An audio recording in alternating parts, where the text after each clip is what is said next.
देखो ABP सांझा Tata sky channel number 1929 पे। बस एक तीर्थ हिंद में है यात्रा के लिए, कटाए बाप ने बेटे यहाँ खुदा के लिए। दुनिया दी सब तो असामी जंग दी गवाह, चमकौर दी ओ धरती जिथे 40 ਸਿੰਘਾਂ ने 10 ਲੱਖ मुगल हुकूमत दी फौज का मुकाबला किया।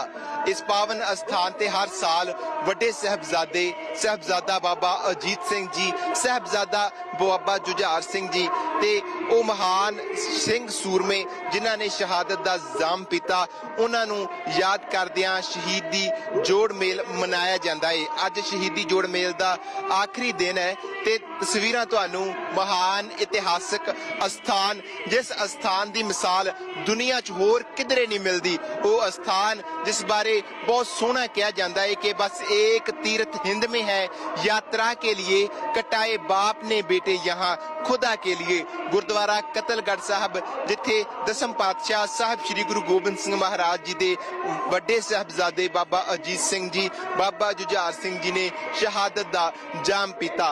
हर साल 6-7 पोह दी दरमियानी रात नूं जदों आनंदपुर साहब दा किला छोड़ दिवस मनाया जाता है तां अगले दिन इस महान स्थान ते शहीदी पंद्रवाड़े दे अनुसार अखंड पाठ साहब दे भोग पाए जाते हैं ते विशाल नगर कीर्तन दी आरंभता हुंदी है। तस्वीरां दे विच महान इतिहासक स्थान दे तुहानूं दर्शन दीदारे करवा रहे हैं ते नाल ही नाल वो महान स्थान जिस स्थान दी सिख इतिहास दे विच एक विशेष महत्ता है, वो महान स्थान जिस स्थान दा नाम जिहड़ा वो सुनहरे अखरां दे विच दर्ज है, गुरुद्वारा गढ़ी साहब।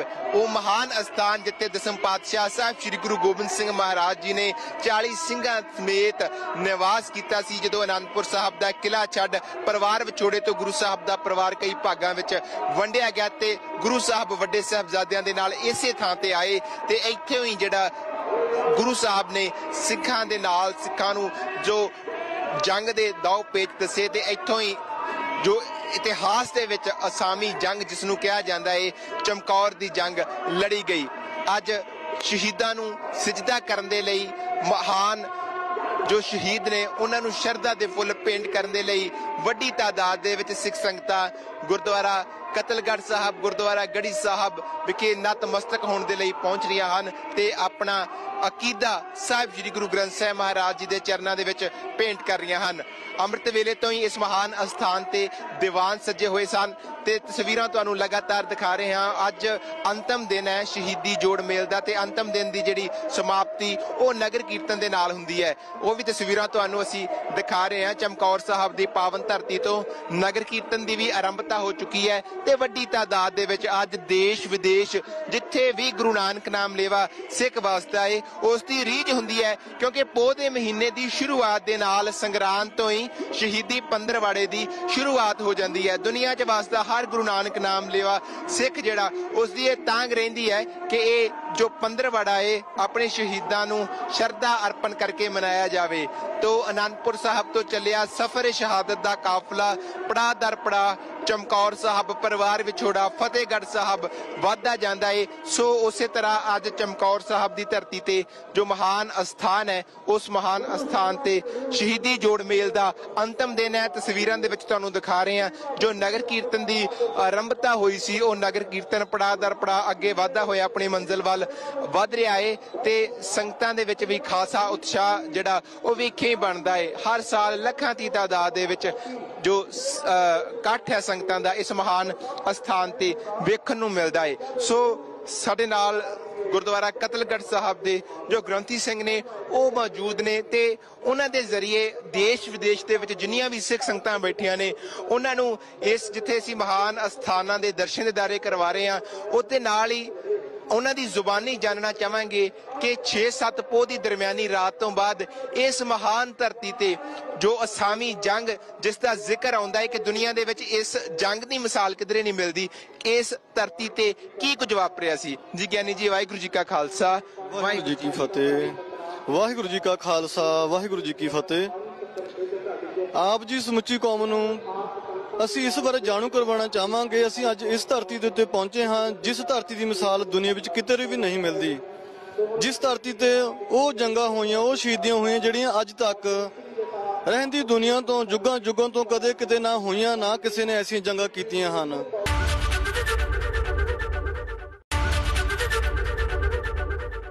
ਵਾਹਿਗੁਰੂ ਜੀ ਕਾ ਖਾਲਸਾ, ਵਾਹਿਗੁਰੂ ਜੀ ਕੀ ਫਤਿਹ। ਆਪ ਜੀ ਸਮੁੱਚੀ ਕੌਮ ਨੂੰ ਅਸੀਂ ਇਸ ਬਾਰੇ ਜਾਣੂ ਕਰਵਾਉਣਾ ਚਾਹਾਂਗੇ। ਅਸੀਂ ਅੱਜ ਇਸ ਧਰਤੀ ਦੇ ਉੱਤੇ ਪਹੁੰਚੇ ਹਾਂ ਜਿਸ ਧਰਤੀ ਦੀ ਮਿਸਾਲ ਦੁਨੀਆ ਵਿੱਚ ਕਿਤੇ ਵੀ ਨਹੀਂ ਮਿਲਦੀ, ਜਿਸ ਧਰਤੀ ਤੇ ਉਹ ਜੰਗਾਂ ਹੋਈਆਂ, ਉਹ ਸ਼ਹੀਦੀਆਂ ਹੋਈਆਂ ਜਿਹੜੀਆਂ ਅੱਜ ਤੱਕ ਰਹਿੰਦੀ ਦੁਨੀਆ ਤੋਂ ਜੁਗਾਂ ਜੁਗਾਂ ਤੋਂ ਕਦੇ ਕਿਤੇ ਨਾ ਹੋਈਆਂ, ਨਾ ਕਿਸੇ ਨੇ ਐਸੀਆਂ ਜੰਗਾਂ ਕੀਤੀਆਂ ਹਨ, ਨਾ ਹੀ ਐਸੀਆਂ ਕੁਰਬਾਨੀਆਂ ਕਿਸੇ ਧਰਮ ਵਿੱਚ, ਕਿਸੇ ਮਸਜਿਦ ਵਾਸਤੇ, ਕਿਸੇ ਸੱਚ ਵਾਸਤੇ, ਕਿਸੇ ਜ਼ੁਲਮ ਦੇ ਵਿਰੁੱਧ ਕਿਸੇ ਨੇ ਕੀਤੀਆਂ ਹਨ। ਸੋ ਆਪ ਜੀ ਵੇਖ ਰਹੇ ਹੋਗੇ ਮੇਰੇ ਪਿੱਛੇ ਗੁਰਦੁਆਰਾ ਸ਼੍ਰੀ ਕਤਲਗੜ੍ਹ ਸਾਹਿਬ ਹੈ। ਅਸੀਂ ਅੱਜ ਗੁਰਦੁਆਰਾ ਸ਼੍ਰੀ ਕਤਲਗੜ੍ਹ ਸਾਹਿਬ ਜੀ ਵਿਖੇ ਪਹੁੰਚੇ ਹਾਂ।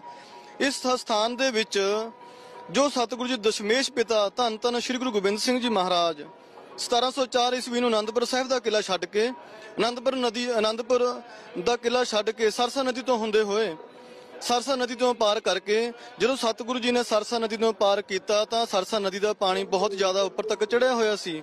ਸਰਸਾ ਨਦੀ ਪੂਰੀ ਭਰ ਕੇ ਚੱਲ ਰਹੀ ਸੀ, ਬਾਰਿਸ਼ ਸੀ, ਬਹੁਤ ਪੋਹ ਦਾ ਮਹੀਨਾ ਸੀ, ਅੱਤ ਦੀ ਠੰਡ ਸੀ। ਸਤਿਗੁਰੂ ਜੀ ਦਾ ਪਰਿਵਾਰ 3 ਹਿੱਸਿਆਂ ਵਿੱਚ ਵੰਡਿਆ ਗਿਆ।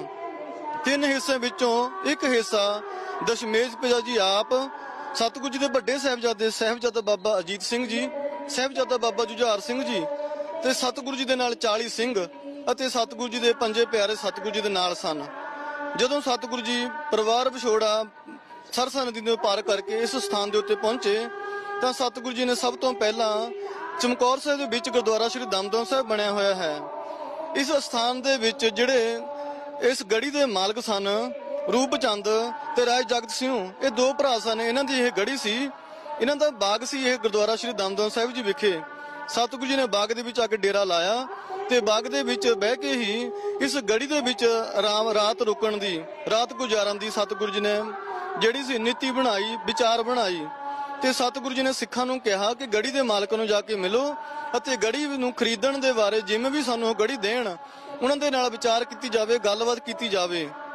ਤਾਂ ਗੜੀ ਦੇ ਮਾਲਕਾਂ ਨੇ ਗੜੀ ਨੂੰ 500 ਮੋਹਰਾਂ ਦੇ ਬਦਲੇ ਵੇਚਣ ਦਾ ਵਿਚਾਰ ਬਣਾਇਆ ਤੇ ਸਤਿਗੁਰੂ ਜੀ ਨੇ 500 ਮੋਹਰਾਂ ਦੇ ਕੇ ਸੋਨੇ ਦੀ ਇਹਨਾਂ ਨੂੰ ਗੜੀ ਖਰੀਦ ਲਈ ਤੇ ਰਾਤ ਨੂੰ ਗੜੀ ਦੇ ਵਿੱਚ ਰੁਕੇ ਹਨ। ਇਹ ਜੋ 2 ਭਰਾ ਸਨ, ਇਹਨਾਂ ਵਿੱਚੋਂ ਇੱਕ ਭਰਾ ਡਰ ਗਿਆ ਸੀ ਕਿ ਮੁਗਲਾਂ ਨੂੰ ਜੇ ਪਤਾ ਲੱਗ ਗਿਆ ਕਿ ਅਸੀਂ ਸਤਿਗੁਰੂ ਜੀ ਨੂੰ, ਗੁਰੂ ਗੋਬਿੰਦ ਸਿੰਘ ਜੀ ਮਹਾਰਾਜ ਨੂੰ, ਜਿਨ੍ਹਾਂ ਨੂੰ ਕਿ ਮੁਗਲ ਬਾਗੀ ਸਮਝਦੇ ਸਨ, ਆਪਣੀ ਗੜੀ ਵਿੱਚ ਪਨਾਹ ਦੇ ਦਿੱਤੀ ਹੈ, ਗੜੀ ਵਿੱਚ ਰਹਿਣ ਦੇ ਲਈ ਉਹਨੂੰ ਗੜੀ ਦੀ ਵਿੱਚ ਥਾਂ ਦੇ ਦਿੱਤੀ ਹੈ, ਤਾਂ ਉਹ ਡਰ ਗਿਆ ਕਿ ਸਾਨੂੰ ਮੁਗਲ ਬਾਅਦ ਦੇ ਵਿੱਚ ਕੋਈ ਸਜ਼ਾ ਨਾ ਦੇਣ, ਕੋਈ ਤਸੀਹੇ ਨਾ ਦੇਣ, ਸਾਡੇ ਨਾਲ ਕੋਈ ਜ਼ੁਲਮ ਨਾ, ਤਸ਼ੱਦਦ ਨਾ ਕਰਨ। ਤਾਂ ਉਹਨਾਂ ਨੇ ਜਿਹੜੀ ਮੁਗਲਾਂ ਦੀ ਫੌਜ ਸੀ ਅਨੰਦਪੁਰ ਸਾਹਿਬ ਤੋਂ ਸਤਿਗੁਰੂ ਜੀ ਦਾ ਪਿੱਛਾ ਕਰਦੀ ਆ ਰਹੀ ਸੀ, ਉਹ ਰੋਪੜ ਰੁਕੀ ਹੋਈ ਸੀ। ਰੋਪੜ ਜਾ ਕੇ ਇਹਨਾਂ ਦੇ ਇੱਕ ਭਰਾ ਨੇ ਇਹਨਾਂ ਮੁਗਲਾਂ ਦੀ ਫੌਜ ਨੂੰ ਖਬਰ ਦੇ ਦਿੱਤੀ, ਤਲਾਹ ਕਰ ਦਿੱਤੀ ਕਿ ਦਸ਼ਮੇਸ਼ ਪਿਤਾ ਜੀ ਆਪ, ਉਹਨਾਂ ਦੇ ਵੱਡੇ ਸਾਹਿਬਜ਼ਾਦੇ ਤੇ 40 ਸਿੰਘ ਚਮਕੌਰ ਸਾਹਿਬ ਵਿੱਚ ਗੜੀ ਵਿੱਚ ਆ ਕੇ ਰੁਕੇ ਹੋਏ ਹਨ। ਤਾਂ ਜਿਹੜੀ ਮੁਗਲਾਂ ਦੀ ਫੌਜ ਸਤਿਗੁਰੂ ਜੀ ਨੂੰ ਲੱਭ ਰਹੀ ਸੀ ਉਸ ਸਮੇਂ, ਤਾਂ ਉਹ ਸਾਰੀ ਫੌਜ ਨੇ ਰੁਖ ਫਿਰ ਚਮਕੌਰ ਸਾਹਿਬ ਵੱਲ ਨੂੰ ਕੀਤਾ ਤੇ ਚਮਕੌਰ ਸਾਹਿਬ ਦੇ ਵਿੱਚ ਆ ਕੇ ਇਸ ਸਥਾਨ ਦੇ ਉੱਤੇ, ਇਹ ਸਾਰੇ ਹੀ ਸਥਾਨ ਜਿੰਨੇ ਬਣੇ ਹੋਏ ਹਨ ਉਸ ਸਮੇਂ ਪਹਿਲਾਂ ਉਜਾੜ ਸੀ, ਖਾਲੀ ਸੀ ਸਾਰਾ ਹੀ। ਇਸ ਮੈਦਾਨ ਦੇ ਵਿੱਚ 10 ਲੱਖ ਦੀ ਮੁਗਲਾਂ ਦੀ ਫੌਜ ਨੇ ਆ ਕੇ ਡੇਰਾ ਲਾਇਆ, ਘੇਰਾ ਪਾ ਲਿਆ ਇਸ ਸਥਾਨ ਨੂੰ ਤੇ ਸਤਿਗੁਰੂ ਜੀ ਦਾ ਸਾਰਾ ਪਰਿਵਾਰ, 40 ਸਿੰਘ, ਵੱਡੇ ਸਾਹਿਬਜ਼ਾਦੇ ਅਤੇ 5 ਪਿਆਰੇ ਸਤਿਗੁਰੂ ਜੀ ਦੇ ਨਾਲ ਗੜੀ ਦੇ ਵਿੱਚ ਪਹੁੰਚੇ ਹੋਏ ਸਨ, ਆਰਾਮ ਕਰ ਰਹੇ ਸਨ, ਰਾਤ ਨੂੰ ਰੁਕੇ ਸਨ। ਤੇ ਰਾਤ ਨੂੰ ਉੱਥੇ ਹੀ ਗੜੀ ਦੇ ਵਿੱਚ ਦਸ਼ਮੇਸ਼ ਪਿਤਾ ਜੀ ਦੇ ਨਾਲ 40 ਸਿੰਘਾਂ ਨੇ, ਸਾਰੇ ਸਤਿਗੁਰੂ ਜੀ ਦੇ ਵੱਡੇ ਸਾਹਿਬਜ਼ਾਦੇ ਨੇ, ਇਹਨੇ ਨਾ ਆਰਾਮ ਕੀਤਾ, ਉੱਥੇ ਰੁਕੇ। ਤੇ ਦੂਸਰੇ ਦਿਨ ਦੀ ਜਦੋਂ ਸਵੇਰ ਹੋਈ ਤਾਂ ਸਤਿਗੁਰੂ ਜੀ ਨੇ ਫਿਰ 8-8 ਸਿੰਘਾਂ ਦੇ ਜਥੇ ਬਣਾਏ, 5 ਜਥੇ ਬਣਾਏ ਗਏ ਤੇ 8-8 ਸਿੰਘਾਂ ਦੇ 5 ਜਥਿਆਂ ਦੇ ਵਿੱਚੋਂ ਸਭ ਤੋਂ ਪਹਿਲਾਂ ਦਸ਼ਮੇਸ਼ ਪਿਤਾ ਜੀ ਨੇ ਆਪਣੇ ਜਿਹੜੇ ਸੂਰਮੇ ਯੋਧੇ ਸਿੰਘ ਸਨ ਉਹਨਾਂ ਦੇ ਵਿੱਚੋਂ ਉਹਨਾਂ ਨੂੰ ਜਥੇ ਦਾ ਮੋਹਤਬਰ ਬਣਾ ਕੇ ਭੇਜਿਆ, ਮੁਖੀ ਬਣਾ ਕੇ ਭੇਜਿਆ ਹੈ। ਤੇ ਦੂਸਰੇ ਜਥੇ ਵਿੱਚ ਸਤਿਗੁਰੂ ਜੀ ਦੇ ਵੱਡੇ ਸਾਹਿਬਜ਼ਾਦਾ ਬਾਬਾ ਅਜੀਤ ਸਿੰਘ ਜੀ ਮੁੱਖ ਅੱਗੇ ਹੋ ਕੇ, ਸਾਰਿਆਂ ਦੇ ਮੋਹਰੀ ਹੋ ਕੇ, ਆਗੂ ਬਣ ਕੇ ਦੂਸਰਾ ਜਥਾ ਲੈ ਕੇ ਗੜੀ ਦੇ ਵਿੱਚੋਂ ਇਸ ਸਥਾਨ ਦੇ ਵਿੱਚ ਮੁਗਲਾਂ ਦਾ ਸਾਹਮਣਾ ਕਰਨ ਦੇ ਲਈ ਪਹੁੰਚੇ ਹਨ। ਤੇ ਸਤਿਗੁਰੂ ਜੀ ਦੇ ਵੱਡੇ ਸਾਹਿਬਜ਼ਾਦੇ ਅਤੇ ਜਿਹੜੇ ਉਹਦੇ ਨਾਲ 7 ਸਿੰਘ ਸਨ, ਉਹਨਾਂ ਨੇ ਫਿਰ ਇੱਥੇ ਸ਼ਹੀਦੀਆਂ ਪਾਈਆਂ, ਉਹਨਾਂ ਦੀ ਸ਼ਹੀਦੀ ਹੋਈ। ਬਾਬਾ ਅਜੀਤ ਸਿੰਘ ਜੀ ਦੀ ਸ਼ਹੀਦੀ ਤੋਂ ਬਾਅਦ ਫਿਰ ਜੋ ਸਤਿਗੁਰੂ ਜੀ ਦੇ ਛੋਟੇ ਸਾਹਿਬਜ਼ਾਦੇ ਬਾਬਾ ਜੁਝਾਰ ਸਿੰਘ ਜੀ ਨਾਲ ਸਨ, ਉਹਨਾਂ ਨੇ ਆਖਿਆ ਕਿ ਸਤਿਗੁਰੂ ਜੀ ਮੈਂ ਵੀ ਆਪਣੇ ਭਰਾ ਦਾ ਸ਼ਹੀਦੀ ਦਾ ਬਦਲਾ ਲੈਣਾ ਚਾਹੁੰਦਾ ਹਾਂ, ਮੈਂ ਵੀ ਜੰਗ ਦੇ ਮੈਦਾਨ ਵਿੱਚ ਜਾ ਕੇ ਜੂਝਣਾ ਚਾਹੁੰਦਾ ਹਾਂ, ਮੇਰਾ ਵੀ ਜੀ ਕਰਦਾ ਹੈ ਕਿ ਮੈਂ ਵੀ ਮੁਗਲਾਂ ਦੇ ਨਾਲ ਜਾ ਕੇ ਲੜਾਂ ਆਪਣੇ ਭਰਾ ਦੇ ਕੋਲ। ਜਿਸ ਤਰ੍ਹਾਂ ਮੇਰੇ ਭਰਾ ਨੇ ਸ਼ਹੀਦੀ ਪ੍ਰਾਪਤ ਕੀਤੀ ਹੈ, ਕੁਰਬਾਨੀ ਕੀਤੀ ਹੈ, ਉਸ ਤਰ੍ਹਾਂ ਮੈਂ ਵੀ ਉਸ ਪੂਰਨਿਆਂ ਤੇ ਉਹਨਾਂ ਰਾਹਾਂ ਦੇ ਉੱਤੇ ਚੱਲ ਕੇ ਕੌਮ ਦੇ ਲਈ ਆਪਣੇ ਸਰੀਰ ਨੂੰ ਵਾਰਾਂ, ਆਪਣੀ ਕੁਰਬਾਨੀ ਦਿਆਂ, ਸ਼ਹਾਦਤ ਦੇਣਾ ਚਾਹੁੰਦਾ ਹਾਂ।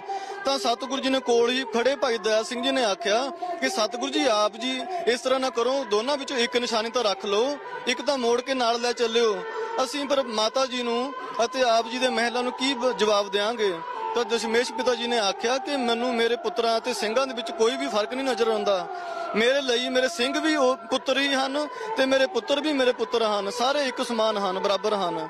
ਤਾਂ ਸਤਿਗੁਰੂ ਜੀ ਨੇ ਆਪਣੀ ਜਿਹੜੀ ਸ਼੍ਰੀ ਸਾਹਿਬ ਸੀ, ਆਪਣੀ ਕਿਰਚ ਸੀ, ਆਪਣੀ ਸਤਿਗੁਰੂ ਜੀ ਨੇ ਛੋਟੀ ਕਿਰਪਾਨ ਸ਼੍ਰੀ ਸਾਹਿਬ ਸਾਹਿਬਜ਼ਾਦਾ ਬਾਬਾ ਜੁਝਾਰ ਸਿੰਘ ਨੂੰ ਦੇ ਕੇ ਅਗਲਾ ਜਥਾ ਜਿਹੜਾ ਇਸ ਜੰਗ ਦੇ ਮੈਦਾਨ ਵਿੱਚ 40 ਲੱਖ ਮੁਗਲਾਂ ਦੀ ਫੌਜ ਦਾ ਸਾਹਮਣਾ ਕਰਨ ਦੇ ਲਈ ਭੇਜਿਆ ਹੈ।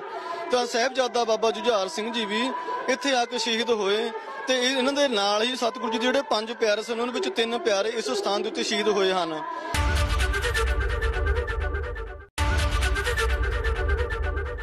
ਤੇ ਜਦੋਂ ਸਤਿਗੁਰੂ ਜੀ ਦੇ 5 ਪਿਆਰੇ ਤੇ 5 ਪਿਆਰਿਆਂ ਵਿੱਚ 3 ਪਿਆਰੇ ਤੇ ਵੱਡੇ ਸਾਹਿਬਜ਼ਾਦੇ ਸ਼ਹੀਦ ਹੋ ਗਏ, ਤਾਂ ਫਿਰ ਜਿਹੜੇ ਬਾਕੀ ਸਿੰਘ ਬਚ ਗਏ ਸਨ, ਦਇਆ ਸਿੰਘ ਜੀ, ਧਰਮ ਸਿੰਘ ਜੀ ਬਚ ਗਏ ਸਨ, ਉਹਨਾਂ ਨੇ ਸਤਿਗੁਰੂ ਜੀ ਨੂੰ ਬੇਨਤੀ ਕੀਤੀ। ਭਾਈ ਸੰਗਤ ਸਿੰਘ ਜੀ ਨਾਲ ਸਨ, ਉਹਨਾਂ ਨੇ ਬੇਨਤੀ ਕੀਤੀ ਸਤਿਗੁਰੂ ਜੀ ਕਿ ਆਪ ਜੀ ਦੀ ਕੌਮ ਨੂੰ ਬਹੁਤ ਲੋੜ ਹੈ, ਅਸੀਂ ਸਾਰੇ ਲੱਖਾਂ ਸਿੰਘ ਰਲ ਕੇ ਵੀ ਆਪ ਜੀ ਵਰਗਾ ਇੱਕ ਗੁਰੂ ਨਹੀਂ ਬਣਾ ਸਕਦੇ, ਪਰ ਤੁਸੀਂ ਜੇ ਸਾਡੇ ਸਿਰ ਦੇ ਉੱਤੇ ਤੁਹਾਡਾ ਹੱਥ ਰਹੇਗਾ ਤਾਂ ਤੁਸੀਂ ਸਾਡੇ ਵਰਗੇ ਲੱਖਾਂ ਸਿੰਘਾਂ ਨੂੰ ਪੈਦਾ ਕਰ ਸਕਦੇ ਹੋ। ਖਾਲਸੇ ਨੂੰ ਆਪ ਜੀ ਦੀ ਬਹੁਤ ਲੋੜ ਹੈ। ਤਾਂ ਸਤਿਗੁਰੂ ਜੀ ਦੀ ਇਸ ਬੇਨਤੀ ਨੂੰ ਪ੍ਰਵਾਨ ਕਰਦੇ ਹਾਂ ਸਿੰਘਾਂ ਨੇ ਗੁਰਮਤਾ ਕੀਤਾ। ਗੁਰਮਤੇ ਨੂੰ ਮੰਨਦੇ ਹੋਇਆਂ ਸਤਿਗੁਰੂ ਜੀ ਨੇ ਗੜੀ ਨੂੰ ਛੱਡਣ ਦਾ ਪ੍ਰਣ ਕੀਤਾ, ਬਚਨ ਕੀਤਾ, ਫੈਸਲਾ ਲਿਆ। ਫਿਰ ਸਤਿਗੁਰੂ ਜੀ ਆਪਣੀ ਜਿਹੜੇ ਕਲਗੀ ਸੀ, ਆਪਣਾ ਜਿਗਾ ਸੀ, ਆਪਣਾ ਚੋਲਾ ਸੀ, ਜੋ ਸਤਿਗੁਰੂ ਜੀ ਦੇ ਨਾਲ ਜਿਸ ਸਿੰਘ ਦਾ ਸਰੂਪ ਮਿਲਦਾ ਸੀ ਭਾਈ ਸੰਗਤ ਸਿੰਘ ਜੀ, ਉਸ ਨੂੰ ਆਪਣਾ ਸਾਰਾ ਪਹਿਰਾਵਾ ਚੋਲਾ ਤੇ ਕਲਗੀ ਦੇ ਕੇ ਗੜੀ ਦੇ ਵਿੱਚੋਂ ਸਤਿਗੁਰੂ ਜੀ ਨੇ ਆਖਿਆ ਕਿ ਅਸੀਂ ਬਿਨਾਂ ਦੱਸੇ ਤੇ ਲੁਕ ਕੇ ਇਸ ਮੈਦਾਨ ਦੇ ਵਿੱਚੋਂ ਨਿਕਲ ਕੇ ਨਹੀਂ ਜਾਵਾਂਗੇ। ਚਮਕੌਰ ਸਾਹਿਬ ਵਿੱਚੋਂ ਅਸੀਂ ਮੁਗਲਾਂ ਦੇ ਹਿੱਕ ਦੇ ਉੱਤੇ ਦੀਵਾ ਬਾਲ ਕੇ ਜਾਵਾਂਗੇ ਤੇ ਅਸੀਂ ਚਾਹੁੰਦੇ ਹਾਂ ਕਿ ਨਾਲ ਹੀ ਜਕਾਰੇ ਲਗਾਏ ਜਾਣ। ਤੀਰਾਂ ਦੀ ਜਿਹੜੀ ਜੰਗ ਚੱਲਦੀ ਹੈ ਇਸ ਤਰ੍ਹਾਂ ਲਗਾਤਾਰ ਚੱਲਦੀ ਰਹੇ, ਇਸ ਨੂੰ ਰੋਕਣਾ ਨਹੀਂ ਹੈ। ਅਸੀਂ ਚੱਲਦੀ ਜੰਗ ਦੇ ਵਿੱਚੋਂ ਨਿਕਲ ਕੇ ਜਾਵਾਂਗੇ। ਤਾਂ ਉਸੇ ਸਮੇਂ ਫਿਰ ਸਤਿਗੁਰੂ ਜੀ ਨੇ ਸਿੱਖਾਂ ਨੇ ਇੱਕ ਨਾਰਾ ਬੁਲੰਦ ਕੀਤਾ ਕਿ ਹਿੰਦ ਦਾ ਪੀਰ ਜਾ ਰਿਹਾ ਹੈ, ਜੇ ਕੋਈ ਰੋਕ ਸਕਦਾ ਹੈ ਰੋਕ ਲਓ। ਤਾਂ ਇੱਥੇ ਗੁਰਦੁਆਰਾ ਸ੍ਰੀ ਤਾੜੀ ਸਾਹਿਬ ਬਣਿਆ ਹੋਇਆ ਹੈ। ਇਸ ਸਥਾਨ ਦੇ ਉੱਤੋਂ ਸਤਿਗੁਰੂ ਜੀ ਤਾੜੀ ਮਾਰ ਕੇ ਇੱਥੋਂ ਚਮਕੌਰ ਸਾਹਿਬ ਤੋਂ ਮਾਛਵੜ ਦੇ ਜੰਗਲਾਂ ਵੱਲੋਂ ਸਤਿਗੁਰੂ ਜੀ ਨੇ ਚਾਲੇ ਪਾਏ, ਜਿੱਥੇ ਅੱਜ ਗੁਰਦੁਆਰਾ ਸ੍ਰੀ ਚਰਨ ਕਮਲ ਸਾਹਿਬ ਬਣਿਆ ਹੋਇਆ ਹੈ। ਇਸ ਗੁਰਦੁਆਰਾ ਸ੍ਰੀ ਚਰਨ ਕਮਲ ਸਾਹਿਬ ਜੀ ਵਿਖੇ ਸਤਿਗੁਰੂ ਜੀ ਨੇ ਪਹੁੰਚ ਕੇ ਇੱਟ ਦਾ ਸਰਾਣਾ ਲਾਇਆ ਤੇ ਉੱਥੇ ਜਾ ਕੇ ਆਰਾਮ ਕੀਤਾ, ਜਿਵੇਂ ਬੇਪਰਵਾਹ ਹੁੰਦੇ ਹਨ, ਕੁਝ ਉਹਨਾਂ ਦੇ ਪਰਿਵਾਰ ਦੇ ਨਾਲ ਹੋਇਆ ਹੀ ਨਾ ਹੋਵੇ। ਸੋ ਇਸ ਸਥਾਨ ਦੇ ਉੱਤੇ ਹਰ ਸਾਲ 6, 7, 8 ਪੋਹ ਨੂੰ 20, 21, 22 ਤਰੀਕ ਨੂੰ ਦਸੰਬਰ ਦੇ ਮਹੀਨੇ ਦੇ ਵਿੱਚ ਬਹੁਤ ਭਾਰੀ ਸਾਲਾਨਾ ਜੋੜ ਮੇਲਾ ਭਰਦਾ ਹੈ, ਸ਼ਹੀਦੀ ਸਭਾ ਭਰਦੀ ਹੈ। ਉਸੇ ਨੂੰ ਸ਼ਹੀਦੀ ਸਭਾ ਦੇ ਵਿੱਚ ਹਾਜ਼ਰੀਆਂ ਲਵਾਉਣ ਦੇ ਲਈ, ਸਤਿਗੁਰੂ ਜੀ ਦੀਆਂ ਖੁਸ਼ੀਆਂ ਪ੍ਰਾਪਤ ਕਰਨ ਲਈ, ਗੁਰੂ ਸਾਹਿਬ ਦੇ ਪਰਿਵਾਰ ਦਾ ਦੁੱਖ ਬਣਾਉਣ ਦੇ ਲਈ ਸਤਿਗੁਰੂ ਪੂਰੀ ਦੁਨੀਆ ਤੋਂ ਗੁਰੂ ਨਾਨਕ ਨਾਮ ਲੈਵਾ ਸੰਗਤਾਂ ਸਿੱਖ ਪਹੁੰਚਦੇ ਹਨ ਤੇ ਇਹਨਾਂ ਸਥਾਨਾਂ ਦੇ ਦਰਸ਼ਨ ਕਰਦੇ ਹਨ। ਸੋ ਅੱਜ ਇੱਥੇ ਚਮਕੌਰ ਸਾਹਿਬ ਦਾ ਜੋ ਦੀਵਾਨ ਦਾ ਆਖਰੀ ਦਿਨ ਹੈ, ਤੀਸਰਾ ਦਿਨ ਹੈ, 22 ਤਰੀਕ 8 ਪੋਹ, ਜਿਸ ਦਿਨ ਸਤਿਗੁਰੂ ਜੀ ਰਾਤ ਨੂੰ ਤਾੜੀ ਮਾਰ ਕੇ ਚਮਕੌਰ ਸਾਹਿਬ ਦੀ ਗੜੀ ਛੱਡ ਕੇ ਮਾਛਵੜ ਦੇ ਜੰਗਲਾਂ ਵੱਲ ਨੂੰ ਗਏ ਸਨ। ਸੋ ਆਪ ਜੀ ਸਮੁੱਚੀ ਸੰਗਤ ਨੂੰ ਇੱਥੇ ਪਹੁੰਚਣ ਤੇ ਇੱਥੇ ਇਹਨਾਂ ਸਥਾਨਾਂ ਦੇ ਉੱਤੇ ਪਹੁੰਚ ਕੇ ਬੇਨਤੀ ਹੈ ਕਿ ਦਰਸ਼ਨ ਕਰਨੇ ਹਨ, ਗੁਰੂ ਦੀਆਂ ਖੁਸ਼ੀਆਂ ਪ੍ਰਾਪਤ ਕਰਨੀਆਂ ਹਨ। ਸੋ ਇੰਨੇ ਕੁ ਬੇਨਤੀਆਂ ਪ੍ਰਵਾਨ ਕਰਨੀਆਂ। ਇਸ ਸਥਾਨ ਦੇ ਉੱਤੇ 5 ਸਥਾਨ, ਇਤਿਹਾਸਕ ਸਥਾਨ 5 ਹਨ, ਜਿਨ੍ਹਾਂ ਦੇ ਵਿੱਚੋਂ ਗੁਰਦੁਆਰਾ ਸ੍ਰੀ ਕਤਲਗੜ੍ਹ ਸਾਹਿਬ ਮੇਰੇ ਪਿੱਛੇ ਆਪ ਜੀ ਵੇਖ ਰਹੇ ਹੋ, ਗੁਰਦੁਆਰਾ ਸ੍ਰੀ ਗੜੀ ਸਾਹਿਬ ਜਿੱਥੇ ਸਤਿਗੁਰੂ ਜੀ ਰਾਤ ਨੂੰ ਰੁਕੇ ਸਨ, ਗੁਰਦੁਆਰਾ ਸ੍ਰੀ ਦਮਦਮਾ ਸਾਹਿਬ ਜਿੱਥੇ ਮੁਗਲ ਇਹਨਾਂ ਦਾ ਗੜੀ ਦੇ ਮਾਲਕਾਂ ਦਾ ਬਾਗ ਸੀ, ਸਰੋਵਰ ਵਾਲਾ ਗੁਰਦੁਆਰਾ ਸ੍ਰੀ ਦਮਦਮਾ ਸਾਹਿਬ 3। ਚੌਥਾ ਸਥਾਨ ਹੈ ਗੁਰਦੁਆਰਾ ਸ੍ਰੀ ਤਾੜੀ ਸਾਹਿਬ, ਜਿੱਥੇ ਸਤਿਗੁਰੂ ਜੀ ਤਾੜੀ ਮਾਰ ਕੇ ਮਾਛਵੜ ਦੇ ਜੰਗਲ ਵੱਲੋਂ ਗਏ। ਤੇ ਇੱਕ ਸਥਾਨ ਹੈ ਗੁਰਦੁਆਰਾ ਸ੍ਰੀ ਰਣਜੀਤਗੜ੍ਹ ਸਾਹਿਬ, ਜਿੱਥੇ ਸਤਿਗੁਰੂ ਜੀ ਕੁਰੂਕਸ਼ੇਤਰ ਦੀ ਜੰਗ ਨੂੰ ਜਿੱਤਣ ਤੋਂ ਬਾਅਦ ਆ ਕੇ ਸਤਿਗੁਰੂ ਜੀ ਰਣਜੀਤ ਨਗਾਰਾ, ਜਿੱਤ ਦਾ ਨਗਾਰਾ ਵਜਾਇਆ ਸੀ, ਉੱਥੇ ਆ ਕੇ ਸਤਿਗੁਰੂ ਨੇ ਡੇਰਾ ਲਾਇਆ ਸੀ। ਸੋ 5 ਸਥਾਨ ਸ੍ਰੀ ਚਮਕੌਰ ਸਾਹਿਬ ਵਿੱਚ ਇਤਿਹਾਸਕ ਹਨ। ਆਪ ਜੀ ਸਮੁੱਚੀ ਸੰਗਤ ਨੇ ਜਦੋਂ ਵੀ ਸ੍ਰੀ ਚਮਕੌਰ ਸਾਹਿਬ ਆਓ ਤਾਂ ਇਹਨਾਂ 5 ਸਥਾਨਾਂ ਦੇ ਦਰਸ਼ਨ ਜ਼ਰੂਰ ਕਰਨੇ ਹਨ। ਸੋ ਭਾਜੀ ਜਿੱਦਾਂ ਅਸੀਂ ਦੇਖਦੇ ਹਾਂ ਅੱਜ ਵੀ ਉਚਾਈ ਤੇ ਹੈ ਗੜੀ ਦਾ ਜਿਹੜਾ ਅਸਥਾਨ ਦੀ ਆਪਾਂ ਗੱਲ ਕਰਦੇ ਹਾਂ, ਪੁਰਾਣੇ ਜਦੋਂ ਆਪਾਂ ਇਤਿਹਾਸ ਪੜ੍ਹਦੇ ਹਾਂ ਜਾਂ ਜਿਹੜੀ ਤਵਾਰੀਖ ਪੜ੍ਹਦੇ ਹਾਂ ਉਸ ਦੇ ਵਿੱਚ ਜ਼ਿਕਰ ਆਉਂਦਾ ਹੈ ਕਿੰਨਾ ਕੁ ਜਿਹੜਾ ਬਦਲਾਵ ਹੈ ਜਿਹੜਾ ਉਦੋਂ ਤੋਂ ਲੈ ਕੇ ਹੁਣ ਤੱਕ ਇੱਥੋਂ ਦਾ ਆਇਆ ਹੈ ਤੇ 5 ਗੁਰਦੁਆਰਾ ਜਿਹੜੇ ਇਤਿਹਾਸਕ ਤੋਂ ਇਲਾਵਾ, ਕਿਉਂਕਿ 10 ਲੱਖ ਫੌਜ ਬਹੁਤ ਜ਼ਿਆਦੀ ਸੀ, ਜਿਹੜੇ ਨੇੜੇ ਨੇੜੇ ਲਾਗੇ ਹੋਰ ਵੀ ਕੋਈ ਇਦਾਂ ਦੇ ਅਸਥਾਨ ਨੇ ਜਿਹੜੇ ਪ੍ਰਗਟ ਹੋਏ ਨੇ ਬਾਅਦ ਦੇ ਵਿੱਚ? ਹਾਂਜੀ, ਇੱਥੇ ਨਗਰ ਨੇੜੇ ਹੀ ਇੱਕ ਨਗਰ ਪੈਂਦਾ ਹੈ, ਪਿੰਡ ਹੈ ਕਤਲੌਰ। ਉੱਥੇ ਸਾਹਿਬਜ਼ਾਦਾ ਬਾਬਾ ਅਜੀਤ ਸਿੰਘ ਦਾ ਇਹ ਸਥਾਨ ਨਿਕਲਿਆ ਹੈ ਜਿੱਥੇ ਉਹਨਾਂ ਦੀ ਸ਼ਹੀਦੀ ਹੋਈ ਸੀ, ਉਹਨਾਂ ਦਾ ਸਰੀਰ ਪਿਆ ਸੀ। ਕਿਉਂਕਿ ਉੱਥੋਂ ਆਲੇ ਦੁਆਲੇ ਦੇ ਨਗਰਾਂ ਵਿੱਚ ਜਿੱਥੇ ਜਿੱਥੇ ਸਿੰਘਾਂ ਦੇ ਸਰੀਰ ਪਏ ਸਨ ਨਾ, ਉੱਥੋਂ ਇਕੱਠੇ ਕਰਕੇ ਬੀਬੀ ਸ਼ਰਨ ਕੌਰ ਜੀ ਨੇ ਇਸ ਸਥਾਨ ਗੁਰਦੁਆਰਾ ਸ਼੍ਰੀ ਕਤਲਗੜ੍ਹ ਸਾਹਿਬ ਜੀ ਵਿਖੇ ਸਾਰੇ ਸਿੱਖਾਂ ਦਾ ਸੰਸਕਾਰ ਕੀਤਾ ਸੀ। ਤੇ ਉੱਥੇ ਕਤਲੌਰ ਪਿੰਡ ਦੇ ਵਿੱਚ ਸਾਹਿਬਜ਼ਾਦਾ ਬਾਬਾ ਅਜੀਤ ਸਿੰਘ ਜੀ ਦਾ ਸਥਾਨ ਨਿਕਲਿਆ ਹੈ ਤੇ ਇੱਥੇ ਨਾਲ ਹੀ ਚੌਂਤਾ ਨਗਰ ਪੈਂਦਾ ਜਿੱਥੇ ਸਾਹਿਬਜ਼ਾਦਾ ਬਾਬਾ ਜੁਝਾਰ ਸਿੰਘ ਦਾ ਸਰੀਰ ਪਿਆ ਸੀ, ਉੱਥੇ ਉਹਨਾਂ ਦਾ ਸਥਾਨ ਨਿਕਲਿਆ ਹੈ।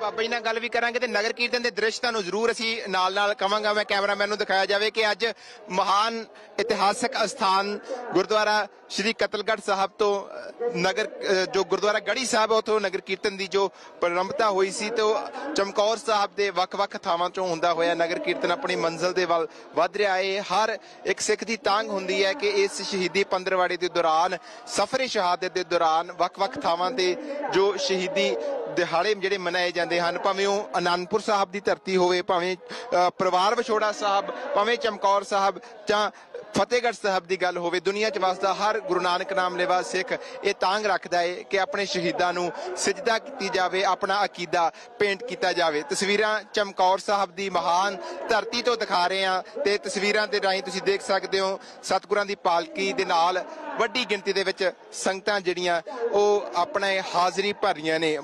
ਬਹੁਤ ਇਤਿਹਾਸਕ महान स्थान चमक है मेहर की चमकौर तेरे जरों में यहीं से बन के सितारे गए आसमां के लिए।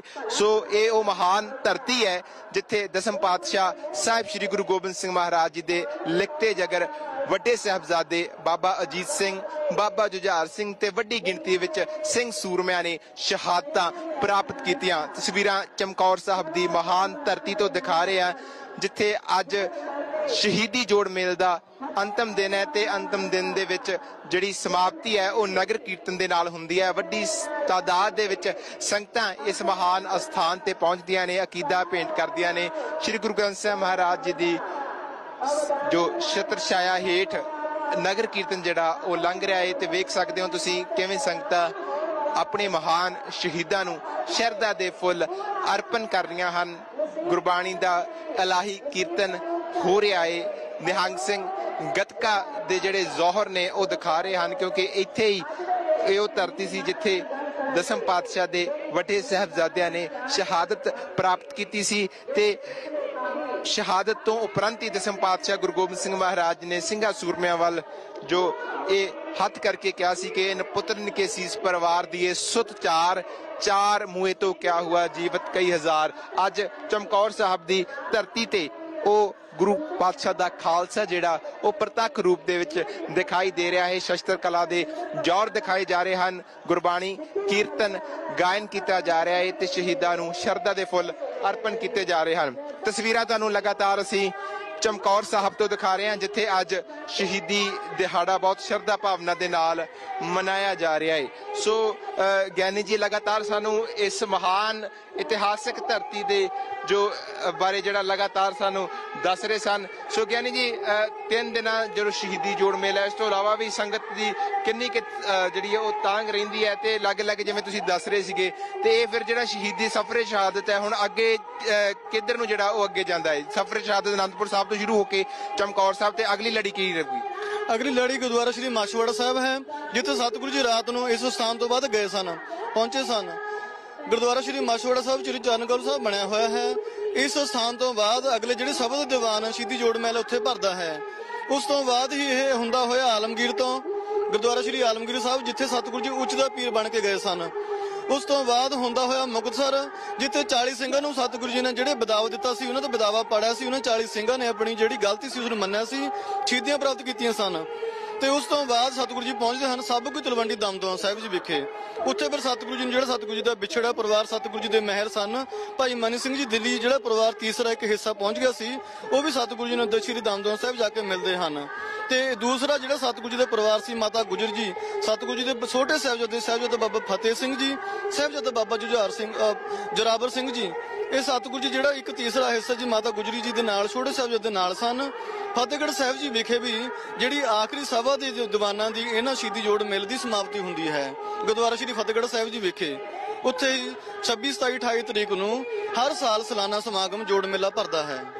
ਧੰਨਵਾਦ ਗਿਆਨੀ ਜੀ। ਸੋ ਦੁਨੀਆ ਦੀ ਅਸਾਮੀ ਜੰਗ ਦੀ ਗਵਾਹ ਚਮਕੌਰ ਸਾਹਿਬ ਦੀ ਉਹ ਪਾਵਨ ਧਰਤੀ, ਜਿਸ ਪਾਵਨ ਧਰਤੀ ਤੇ ਦਸਮ ਪਾਤਸ਼ਾਹ श्री गुरु गोबिंद सिंह महाराज जी ने वो बोल पगाए 1.25 लाख से एक लड़ाऊं तब है गोबिंद सिंह नाम कहाऊं। यही पावन धरती सी जिथे दसम पातशाह ने ये सच कर विखाया किवें चिड़ियां जड़ियां ने वो बाजां दे नाल लड़दियां ने। सो इस महान पावन धरती ते साहिबजादा बाबा अजीत सिंह, साहिबजादा बाबा जुझार सिंह ते अनेकां सिंघां दा जो शहादत हुई सी उस शहादत दी याद नूं ताज़ा करदियां सफरे शहादत ਜਿਹੜਾ ਸਮਾਗਮ ਨੇ ਇਸ ਮਹਾਨ ਅਸਥਾਨ ਤੇ ਮਨਾਏ ਜਾ ਰਹੇ ਹਨ। ਸੋ ਅੱਜ ਅੰਤਮ ਦਿਨ ਹੈ ਸ਼ਹੀਦੀ ਜੋੜ ਮੇਲ ਦਾ।